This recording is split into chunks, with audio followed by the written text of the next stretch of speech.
মধুকল্পিতা। আর এই মুহূর্তে আমাদের যে খবরের দিকে নজর রাখতে হবে, বিধানসভা ভোটে রাজ্যের প্রতি বুথে নিরাপত্তা 100% সুনিশ্চিত করতে জনস্বার্থ মামলা বিজেপির রাজ্য সভাপতি শ্রমিক ভট্টাচার্যের ভোটের আগে সমীক্ষা করে সব বুথের নিরাপত্তা সুনিশ্চিত করতে হবে। জনস্বার্থ মামলায় আবেদন শ্রমিকের। শ্রাবন্তী রয়েছেন আমাদের সঙ্গে, সরাসরি শ্রাবন্তীর কাছে চলে যাবো। শ্রাবন্তী, বিধানসভা ভোটের আগে রাজ্যের প্রত্যেকটা বুথে যেন নিরাপত্তা ব্যবস্থা একেবারে ঠিকঠাক থাকে, একেবারে 100% সুনিশ্চিত যাতে হয়, সে কারণে এবারে জনস্বার্থ মামলা বিজেপির রাজ্য সভাপতি।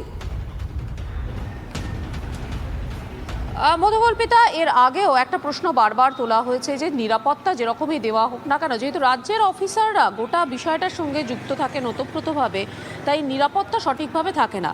এখানে শ্রমিক ভট্টাচার্য তিনি আজকে জনস্বার্থ মামলা দায়ের করেছেন এবং তার অভিযোগ রয়েছে যে পূর্বের অভিজ্ঞতা থেকে তারা এটা বুঝতে পেরেছেন যে প্রতি বুথে নিরাপত্তা দেওয়ার প্রয়োজনীয়তা রয়েছে। রাজ্যের অফিসাররা কি আদৌ সেই নিরাপত্তা দিতে পারবেন, এই নিয়ে জনস্বার্থ মামলা। এর আগেও তোমাকে বলি মধুকল্পিতা, এই ধরনের বহু মামলা হয়েছে নির্বাচনের সময় এবং সেখানে এই বিষয়টা নিয়ে বারবার প্রশ্ন উঠেছে যে সত্যি কি নির্বাচন কমিশন যেখানে দায়িত্বে থাকে তারপরেও কি আদালত সেখানে কতখানি হস্তক্ষেপ করতে পারে। তবে নিশ্চিতভাবে বিধানসভা ভোটের আগে এ রাজ্যের বিরোধী দলের পক্ষ থেকে এই ধরনের একটা মামলা, জনস্বার্থ মামলা, নিশ্চিতভাবে গুরুত্বপূর্ণ। মধুকল্পিতা।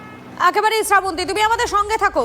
এই মুহূর্তে যে আপডেটের দিকে আমাদের নজর রাখতেই হচ্ছে, দেখুন শ্রমিক ভট্টাচার্য তিনি বিধানসভা ভোটে রাজ্যের প্রত্যেকটা বুথে নিরাপত্তা 100% সুনিশ্চিত করতে জনস্বার্থ মামলা বিজেপির রাজ্য সভাপতি।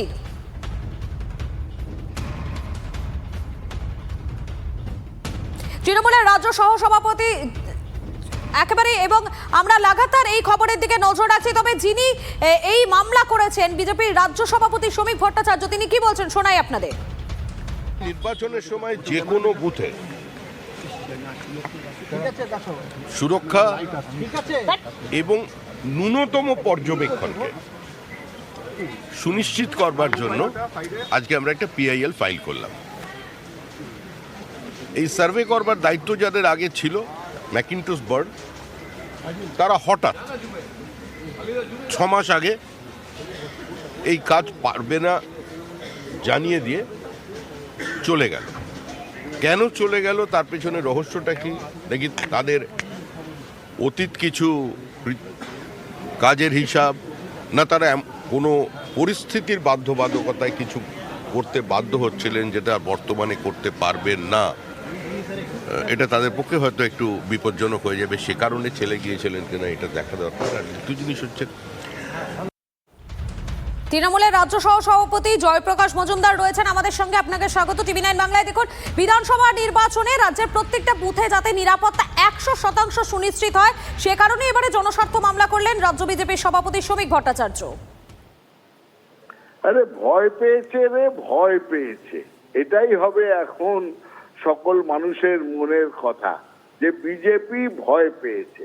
নয়তো দেখুন রাজ্য সভাপতি শ্রমিক ভট্টাচার্য রাজ্য সভারও সদস্য, এইটুকুনি তো জানেন নির্বাচন অবাধ এবং শান্তিপূর্ণ করার দায়িত্ব নির্বাচন কমিশনের।